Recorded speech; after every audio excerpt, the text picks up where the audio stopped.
ஒன்றும் வழியில் வீட்டுக்குள்ளே ஃபுல்லாக தண்ணி வளர்த்து கிடக்கு. அந்த பக்கம்லாம் எப்படி இருக்கு? ஆ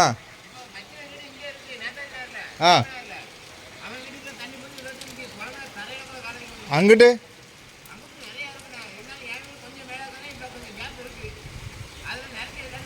ஃபுல்லாக எல்லா பக்கம் சின்னங்களபுரம் அப்படி தானே இருக்குது. இது ஃபுல்லாக ஒரே லெவலாக இருக்குது. நாலாங்கட்ட வரைக்கும் அப்படி தான் இருக்கோ?